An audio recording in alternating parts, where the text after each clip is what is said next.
Nuclear magnetic resonance spectroscopy or NMR spectroscopy. In this lecture, we will discuss the basic concepts of NMR spectroscopy. NMR spectroscopy involves transition of a nucleus from one spin state to another spin state, and absorption of electromagnetic radiation is achieved by the spin active nuclei under the influence of magnetic field. And when the frequency of the rotating magnetic field and the frequency of the processing nucleus, which is called as Larmor frequency, they become equal, then they are said to be in resonance, which leads to either absorption or emission of energy by the nucleus. And the spectrum drawn between peak intensity versus frequency of absorption expressed in terms of delta is called as NMR spectrum, and this spectroscopy is called as NMR spectroscopy. This technique is a non-destructive technique, and this is the finest technique for determining the structure of organic compounds. But here a larger amounts of samples they are needed for NMR in comparison to mass spectroscopy. The theory of NMR spectroscopy is that, as we know, that nuclei they have characteristic spin, and some nuclei they have spin having number 1, 2 or 3, which is called as integral spin, whereas others they have fractional spins of the order of say 1 by 2, 3 by 2, 5 by 2.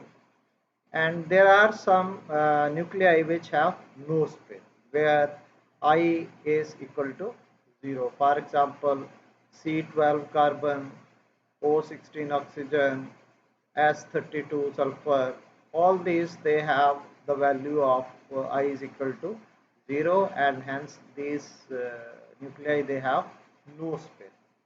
And nuclear magnetic resonance is exhibited by only those nuclei which have spin quantum number more than 0.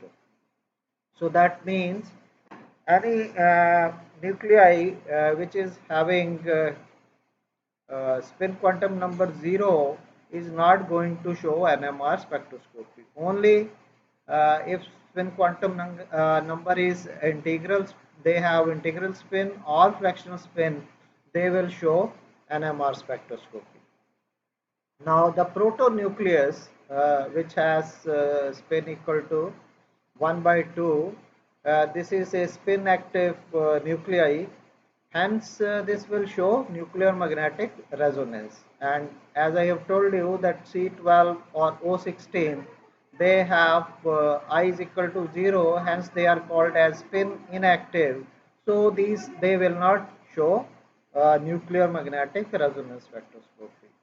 Then isotopes of particular interest for NMR spectroscopy, they are 1H, that is proton NMR, C13 NMR, F19 NMR, P31 NMR. All these they have spin quantum number more than 0, so that is why they all exhibit NMR spectrum and they show NMR spectroscopy. So here in all these cases the value of I is 1 by 2. So all these, that means they show NMR spectroscopy. Then number of spin states for a given nucleus is given by 2I plus 1, where I is the spin quantum number of the nucleus.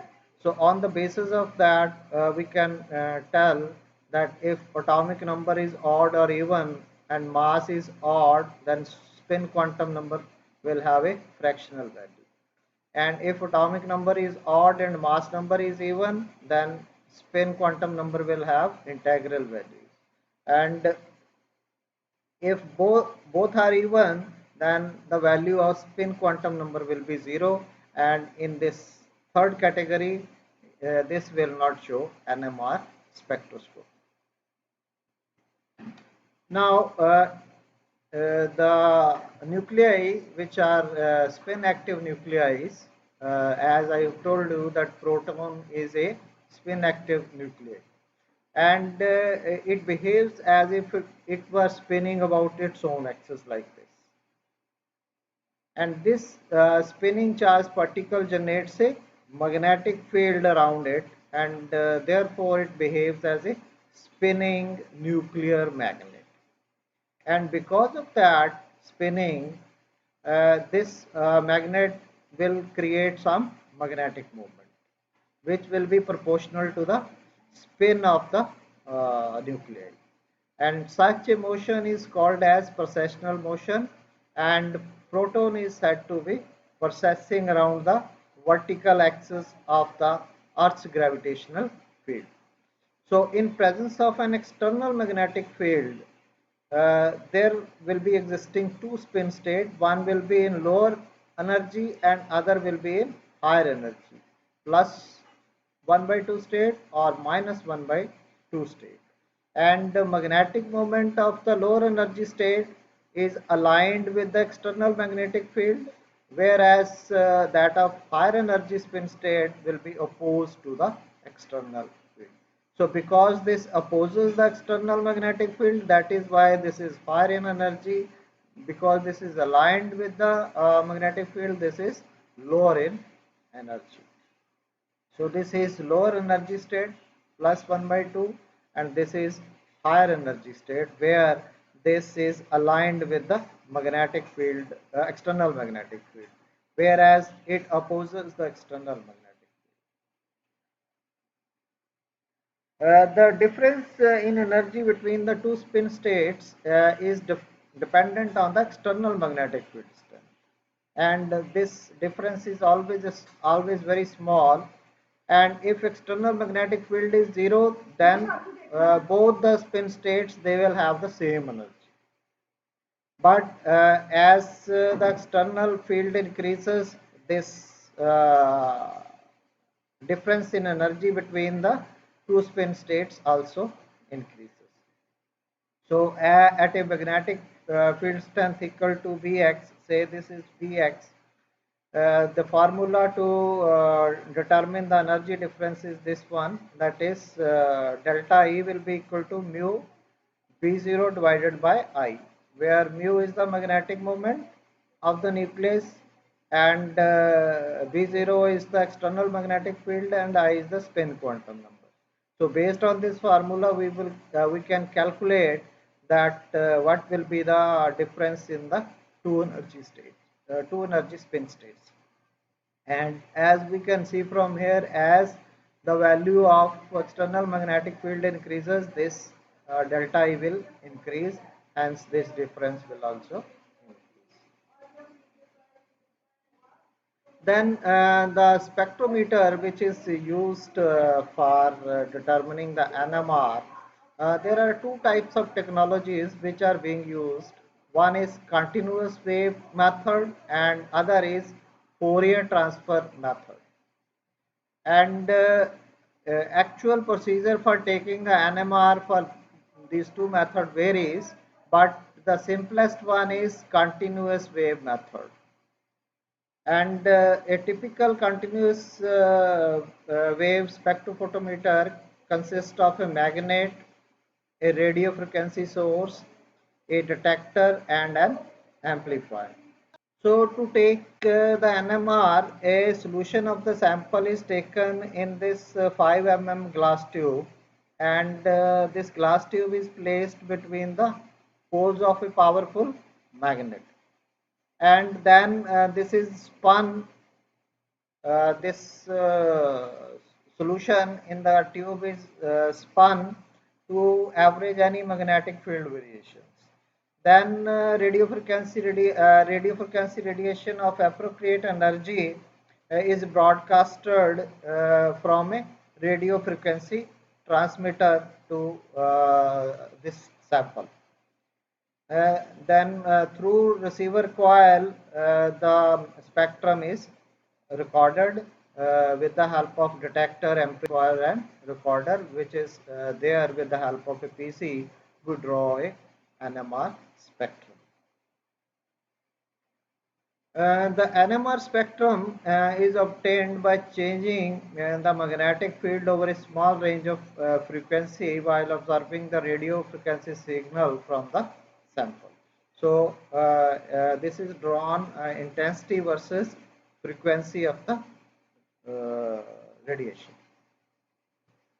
And this is a plot intensity of NMR signal versus magnetic field frequency with reference to a standard, which is most commonly used standard is TMS, trimethyl tetramethyl silane. Now, since electrons they are charged particles, and because of their charge, they move in response to the external magnetic field which is applied, and this will generate a secondary magnetic field in the electron, and uh, that will either oppose or it will reinforce with the applied magnetic field. So when it opposes the applied magnetic field, then magnetic field felt by the proton is lessened, as the proton is said to be said to be shielded, and this process is called as shielding of protons. So when external magnetic field is opposed by the induced magnetic field, so then the process of shielding is there. Similarly, if the induced magnetic field reinforces the applied external magnetic field, then the proton will experience a higher magnetic field than the applied external magnetic field. And then such a proton is said to be de-shielded. And this process is called as de-shielding of protons. So this is the induced magnetic field, and this is the external magnetic field, and this is the magnetic field of the electrons through sigma bond, and this is created by revolving of these nuclei. Then location of NMR signal in a spectrum for an organic compound relative to a reference signal whose value is taken as 0 from a standard compound added to the sample is called as chemical shift of the compound. Meaning is that what we do is we take an NMR spectrum, and this spectrum is taken with reference to a standard, and value of that standard is taken as 0, and the value for all other functional groups present in the compound will be related to that reference only, and this will create a spectrum which will be called as NMR spectrum. And because the value of reference is taken as 0, and with reference to this 0, the value for all other functional group will be shifted to some extent from 0 to say 1, 2, 3, 4, 5, and so on. And such shifts compared with the normal reference standard in position of NMR signal which arise due to shielding or de-shielding of protons by electrons is called as chemical shift. So why the value of this is reference is 0? Because here we don't find any shielding or de-shielding of protons by the electrons because of the electron activity of the reference standard. Whereas in all other cases there will be either shielding or de-shielding, and because of that there will be shift in the value with respect to the reference, and that shift is known as chemical shift.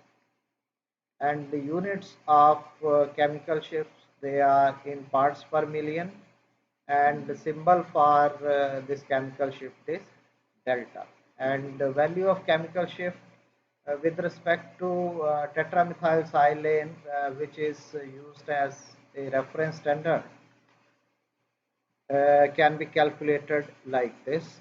Delta is uh, the resonance frequency of the sample minus resonance frequency of the reference, that is TMS. This will be called as delta V, divided by operating frequency in megacycle, and based on that chemical shift can be calculated. Most of the organic compounds, they show chemical shift values between 1 to 10, and this is called as delta scale. And one more scale is there which is called as tau scale, and the signal for TMS in tau scale is taken as 10, and the relationship between tau and delta is tau is equal to 10 minus delta. So either we use this scale or delta scale, but most commonly used scale is delta scale. The delta value of the chemical shift is most commonly used. Then is NMR spectrum. As I have told you that tetramethylsilane, which is commonly called as TMS, is the most common reference compound which is used for proton and C13 NMR spectroscopy. The reason for using this is the low electronegativity of the silicon in comparison to carbon, and because of this low electronegativity, there will be more shielding of the equivalent protons in TMS as compared to that of carbon compounds. And because there is more shielding, that means its value will always be lower than the values for organic carbon compounds, and that is why the value of this standard is taken as 0. The high shielding protons in TMS shift the signal upfield, therefore this is taken as 0 in the NMR spectrum.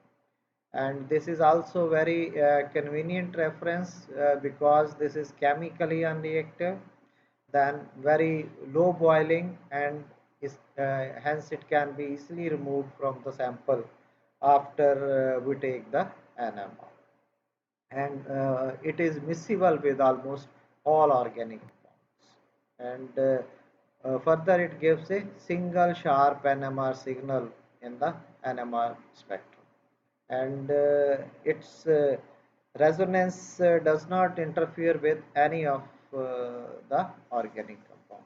So that is why this is the most universal reference standard which is used in NMR spectroscopy. So this is the NMR spectrum. This is plotted with magnetic field strength increasing towards right.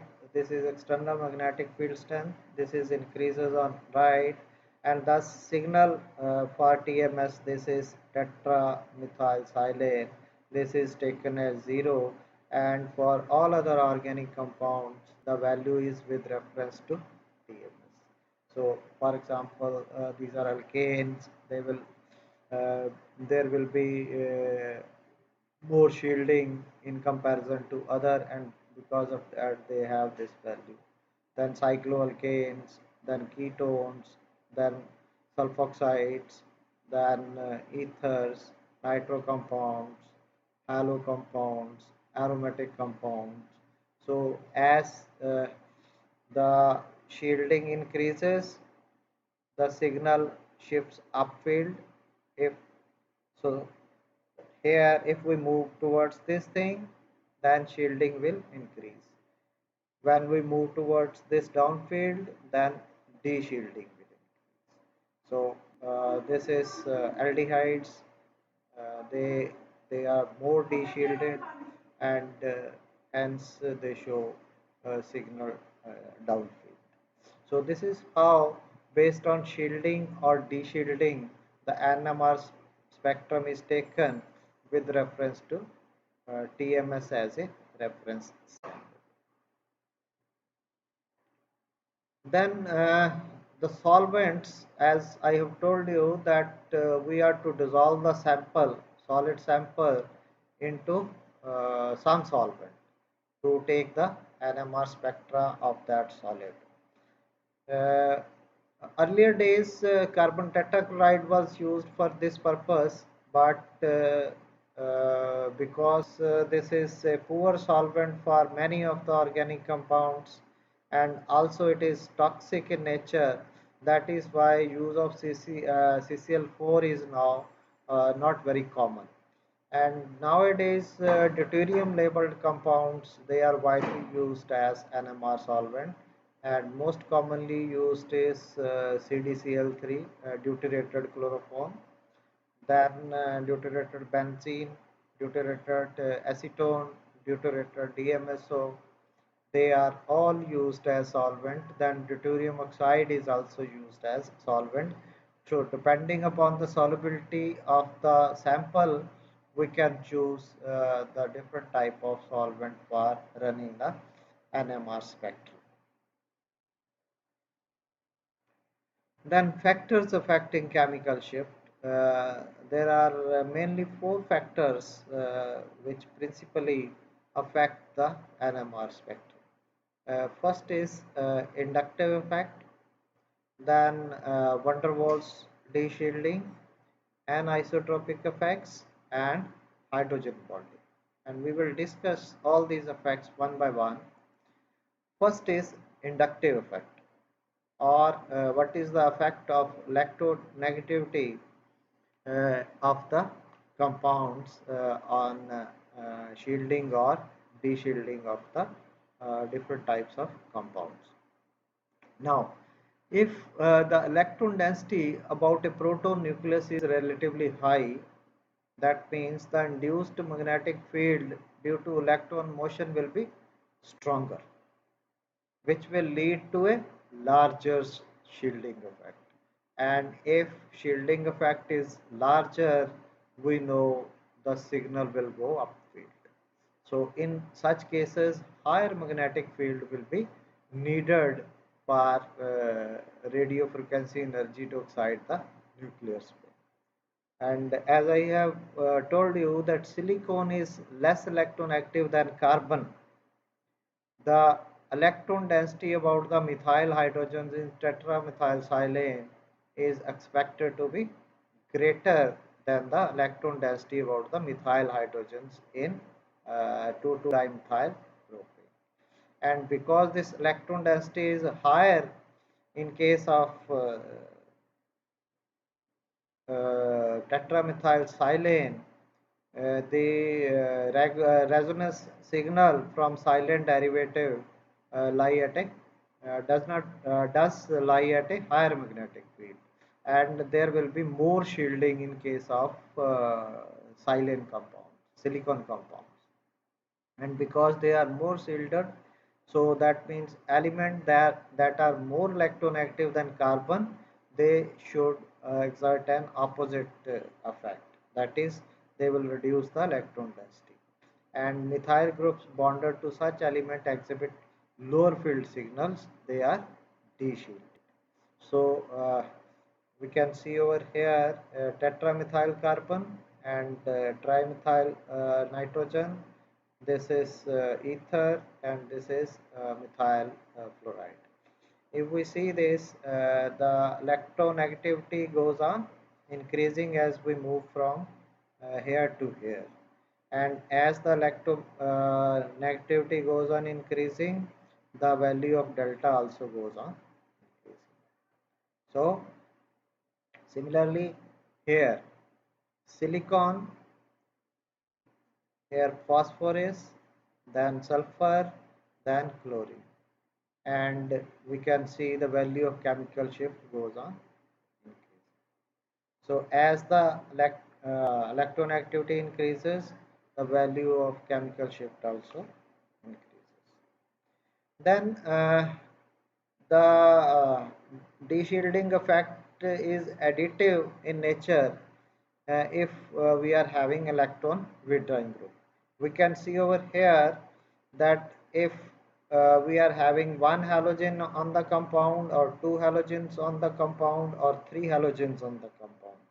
So as we move down, say if X is chlorine, as the number of halogen atom increases, the value of delta also goes on increasing.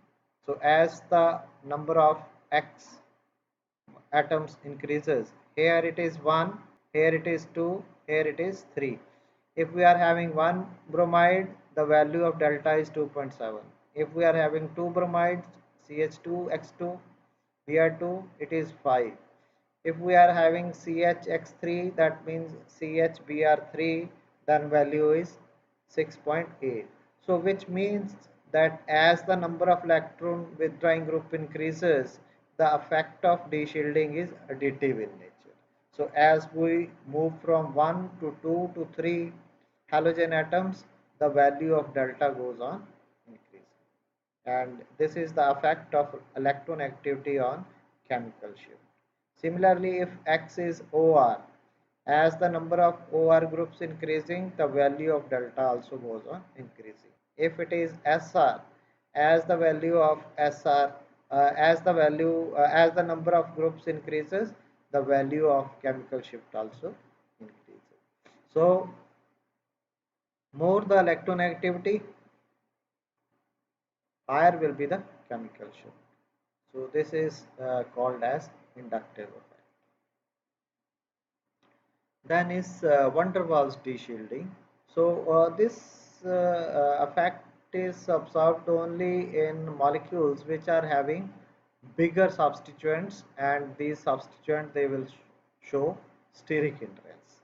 And because of this steric hindrance, the electron cloud of the bulkier group will tend to repel the electron cloud surrounding the proton, for which we have to take the NMR. And this will interfere with the external magnetic field experienced by that proton, and that proton will be deshielded because of the presence of this bulkier group. That means if this is deshielded, now the proton will resonate at a higher value of chemical shift than expected in the absence of this effect.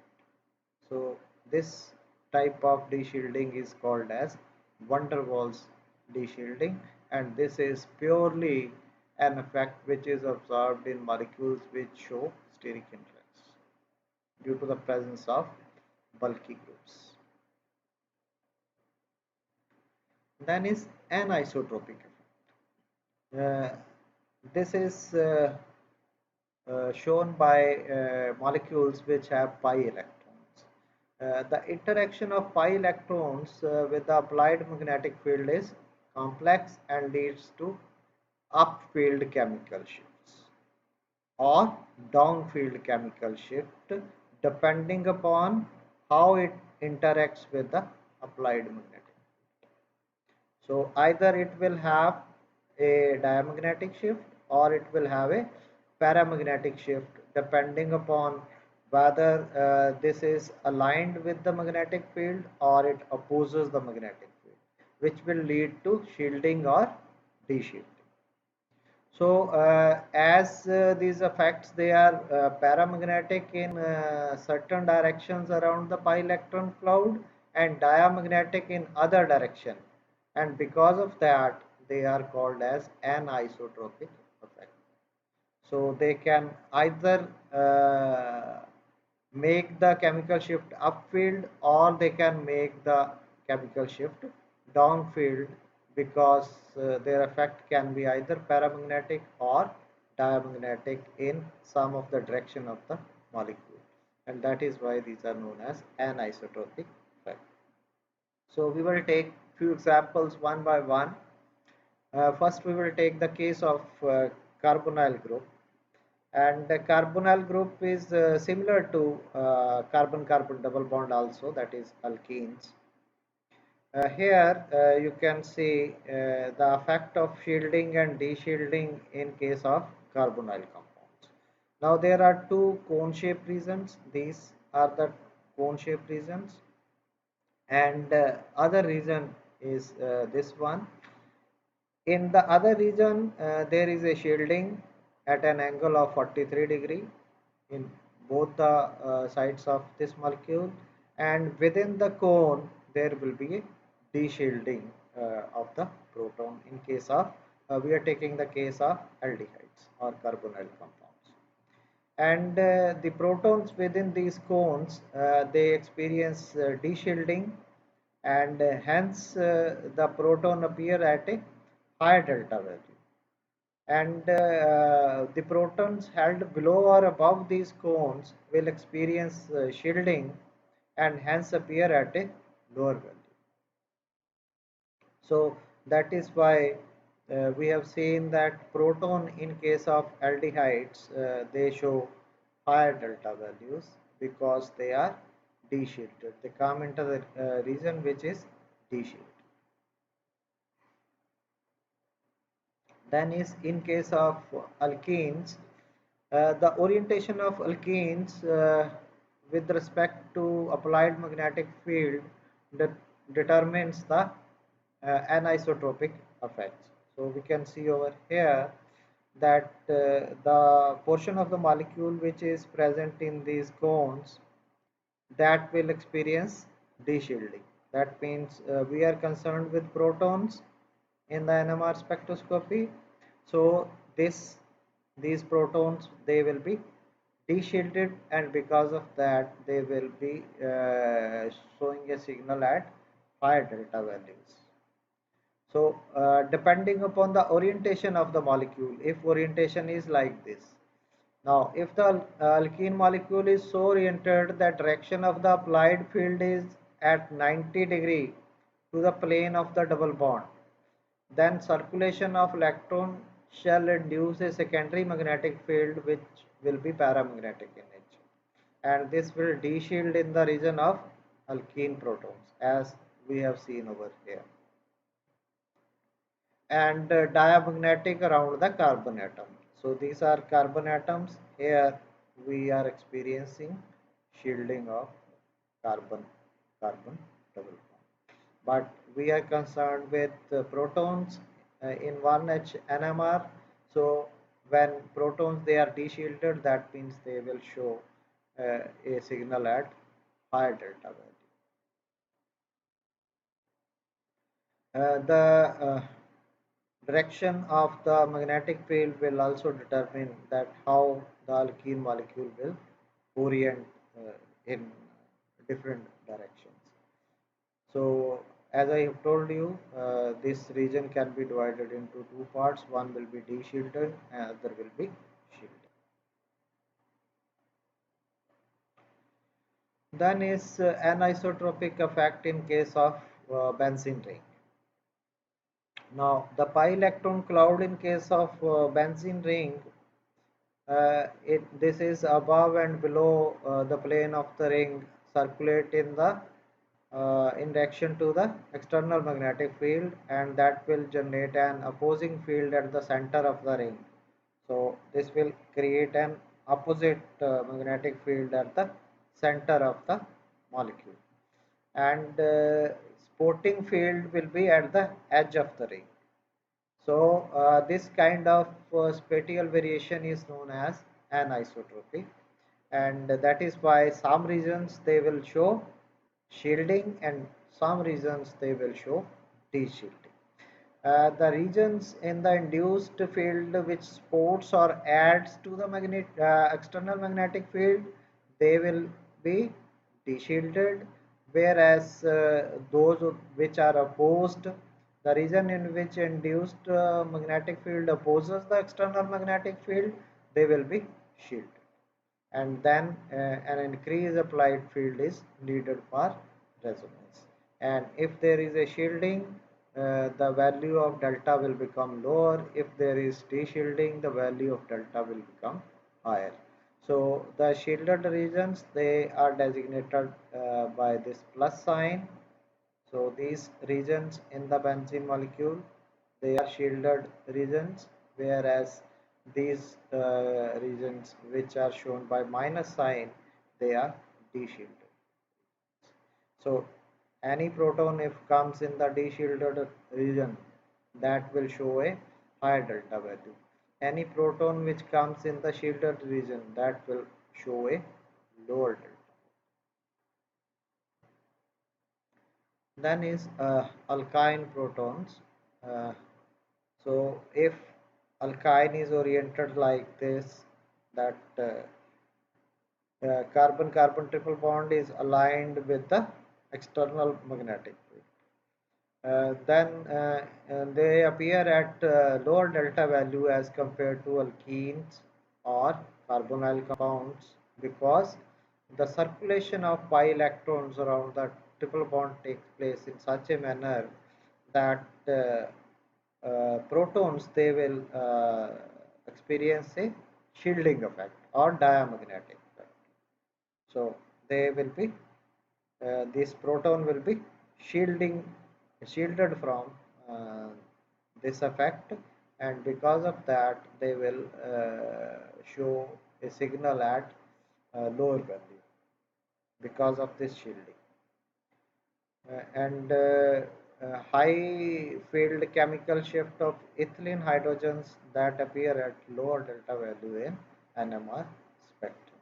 So here this proton will be shielded, hence the value of chemical shift will be lower than that of alkenes. So alkynes they will show at lower chemical shift value in comparison to alkenes. Then hydrogen bonding.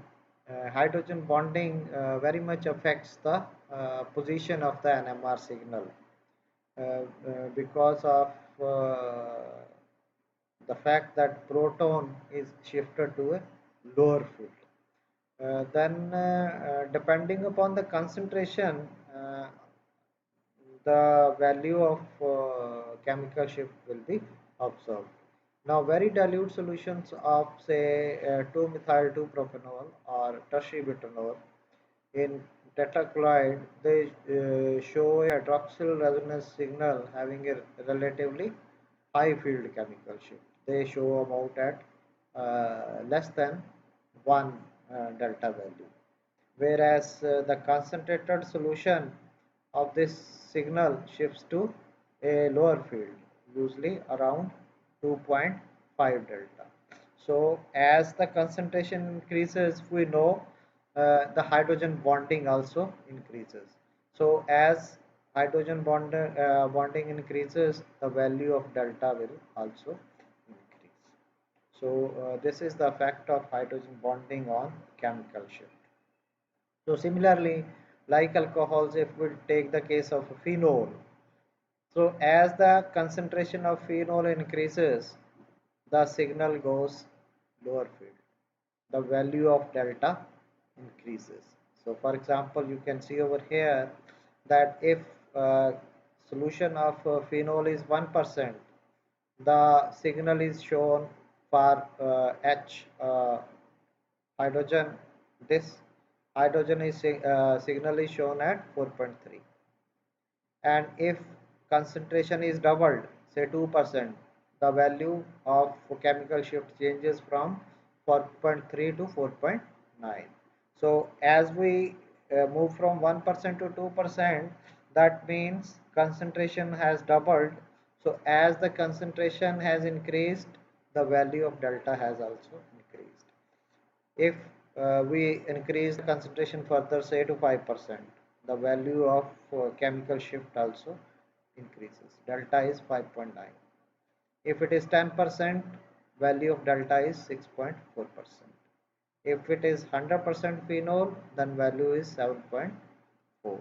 So that means the hydrogen bonding, as it increases, the value of chemical shift also increases.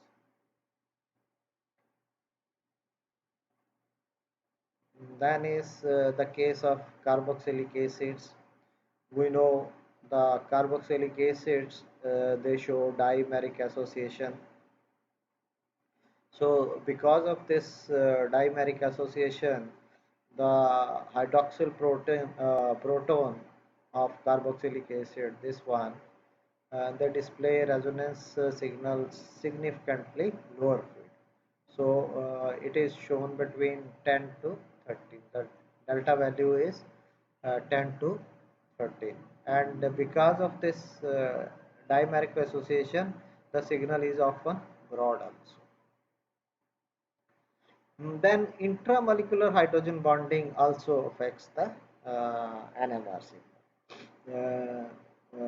And intramolecular hydrogen bonding, especially where there is an involvement of six-membered ring in the transition state, from where say a keto enol tautomerism, for example, this is a keto, and we know this can change into an enol. This is beta diketone, right? And this can change to enolic form also, tautomerism, ketoenol tautomerism. 2,4 pentadione, pentanedione, this one, it can change into its enolic form. And as the keto changes to enol, there are changes in the NMR spectrum also. And sharp signals from both keto and enol tautomers, they are seen, and their molar ratio is 4 is to 21. Keto to enol ratio is 4 is to 21, and we can see over here when it is present in the keto form, then the signal for these two protons CH2 is at delta 3.6, and the signal for these methyl groups is at delta 2.2. But when one of the proton is shifted to this oxygen and this creates a double bond over here, we say this is an enol form, right? And in the enolic form, what happens is this CH2 signal, which was at 3.6, now because of the formation of this double bond, this becomes 5.5. And this OH signal, because of the hydrogen bonding, which is intramolecular hydrogen bonding, this appears at 14.5. So deshielding takes place and this goes to downfield, that is 14.4. So this is the effect of intramolecular hydrogen bonding on keto-enol proton-base. Then is spin-spin interactions. This is also known as spin-spin splitting or spin-spin coupling. Now, uh, NMR spectrum, if we think theoretically, that then it should give number of peaks equal to the number of equivalent protons present in the molecule. And one type of equivalent proton, they should give only one signal. However, when we do the NMR spectrum practically, the things are more complicated. So we will take, for example, this one, 112 trichloroethane, and we can see that these two protons are equivalent and this one proton is equivalent proton, right? So we have two types of equivalent proton, which means we should get two signals for these set of protons. But when actual NMR is done, we have two signals, but one signal is consisting of a set of three peaks, whereas other signal is consisting of set of two peaks. And this feature of splitting of the signal is splitting of the NMR signal is known as spin-spin. This is due to spin-spin interactions. How? Now, splitting of the spectral lines takes place because coupling interaction between neighboring protons, they have different magnetic environment. For example, when we are having this, the spin of these protons, they can either be parallel or they can be antiparallel. So the spin state of neighboring proton can be parallel or anti-parallel. So because of the direction of this spin being parallel or anti-parallel, this will modify the actual magnetic field experienced by the particular proton. and because of that, the each proton will experience a different magnetic field depending upon the spin orientation. Either it is parallel or it is anti-parallel. Depending upon that, this will experience the magnetic field. And because of this different magnetic field, this will split the spectral line into a group of peaks. And this splitting of one spectral line into group of peaks is known as spin-spin splitting or spin-spin coupling. And number of peaks formed after splitting of a spectral line depend upon the number of neighboring protons present in the molecule. So, for example, uh, if we take this CH2Cl group, this is having one neighboring proton, whereas if we take this Cl2H group, this have two neighboring protons. So because the environment is different, that means these protons, they are not equivalent. So when two equivalent protons of this group, they will be split up into two peaks under the influence of this one proton. Whereas signal for this proton will be split up due to the influence of these two protons, and we will observe a proton, three peaks for this, triplet for this group and doublet for this group will be observed. Now, the most common splitting pattern is that either we will have doublet where the intensity of the signal will be equal. So this is a doublet where intensity of the peak splitting is same, 1:1. Or it can be triplet where intensity of the peak splitted is 1:2:1.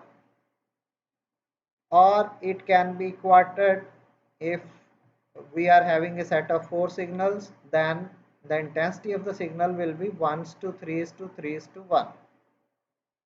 If it is a quintet, then the intensity of the signal will be 1:4:6:4:1. Why these intensity are like this, we will discuss in the next slide. But one more thing is, then this distance between these lines will also be a constant, which is known as coupling constant. The line separation during splitting of spectral lines is always constant within a given multiplet and is called as coupling constant, and this is denoted by J, and this is generally measured in terms of units are hertz, and the value of J is independent of the applied magnetic field and operational frequency of the NMR spectrometer. Now, some general rules for spin-spin splitting or spin-spin coupling. First is that protons having the same chemical shift, they do not exhibit spin-spin splitting or spin-spin uh, coupling. Spin-spin splitting is shown only by non-equivalent neighboring protons. So for example, if we are having say a molecule of ethane, now both this carbon is having these three neighboring protons and this carbon is having these three neighboring protons, and the chemical shift in all the six protons, they will be same because they have equivalent environment. These protons, they are equivalent in nature. Similarly, in this case, if we see the environment of different groups around this carbon and around this carbon, they are same. Hence, because all protons, they are equivalent protons, there will be no splitting of signal in these cases. Then protons separated by more than two atoms, non-adjacent protons, they do not undergo spin-spin splitting. So spin-spin splitting will take place only in the adjacent protons. For example, if we see this case, this carbon is adjacent to this carbon, and this is having two protons, and this carbon is not having any proton at this. Instead, this is attached to two methyl groups, and protons are attached to the methyl groups. But those protons, they are not the adjacent protons for this carbon. Hence, there will be no splitting of signal of these methyl protons. And also there will be no splitting of signal of this CH2Br group also, because this is not having any adjacent. Then equivalent protons present on the same carbon generally do not split each other, but splitting may take place if they are non-equivalent. So if we take the case of 2-methylpropene, they all the protons, they are equivalent protons, hence they do not show any splitting. But if we take the case of 2-halopropanes, then all the protons, they are not equivalent protons, they are non-equivalent protons.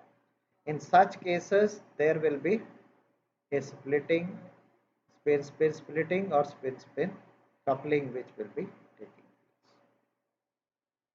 Then is magnitude of the spin-spin splitting depend on many factors, as I have told you. That is given by coupling constant Z, which is measured in hertz, and this is independent of the external magnetic field strength, and both they are responsible for spin-spin splitting interaction. Then how many peaks a signal will be splitted, that for a given proton, that is governed by a rule called as n plus 1, where n is the number of neighboring spin coupled protons with the same or very similar coupling constant. As I have told you that value of coupling constant will remain same for all. So depending upon number of neighboring spin coupled proton plus 1, that will be the number of signals in which that signal will be broken into. So or a signal will give you the number of peak n is equal to n plus 1. So a proton will give on splitting one more than the vicinal protons. The protons which are present on the adjacent carbon plus 1 will be the number of peaks which that proton will give. If there are two neighboring spin coupled protons, then signal will be a triplet, 2 plus 1. And if there are three spin coupled neighbors, then the signal will be a quartet, 3 plus 1, 4. And if there are four spin coupled neighbors, then signal will be quintet, that is 4 plus 1. So rule is there will be n plus 1 peaks for a given number of neighboring spin coupled protons. Now in the previous slide you have seen that intensity of the doublet, triplet, quartet and quintet is like this: 1 is to 1, 1 is to 1 is to 2 is to 1, 1 is to 3 is to 3 is to 1, 1 is to 4 is to 6 is to 4 is to 1. How it comes now? Suppose we are having a one proton, non-equivalent proton, which is giving a doublet, and we have said that intensity of the signal will be 1 to 1. The reason is when there is one proton, the spin of that proton can either be parallel or it can be anti-parallel, and that means there can be only two energies, one for this and one for this. So they have equal chances, that is why intensity is 1 to 1. If we are having two non-equivalent protons, then Possibility of orientation of spin can be either both of these, they can be parallel, both of these they can be anti-parallel, or A is anti-parallel and B is parallel. A is parallel, B is anti-parallel. Out A and B are say two non-equivalent protons. So we can see in terms of energy that this is 1, this type of combination is 2, this type of combination is 1. That is why signal is 1 is to 2 is to 1. Similarly, for three non-equivalent protons, there are these combinations which are possible for these three proton. The spin can either be parallel for all, or it can be anti-parallel for all, or for these three combination, or these three combination for these three proton. You can see this is 1, this is 3, uh, this is also 3 possibilities, this is 1 possibility. That is why the intensity of the signal is 1 is to 3 is to 3 is to 1. Similarly, for 4 protons, these are the various possibilities. 1 is to 4 is to 6 is to 4 is to 1. Parallel, anti-parallel. Then next is coupling constant. The distance between two center of peaks in a given multiplet is known as coupling constant, or this is expressed as J, and as I have told you, the units of J, they are in hertz or cycles per second, and these are the values for different types of organic functional groups.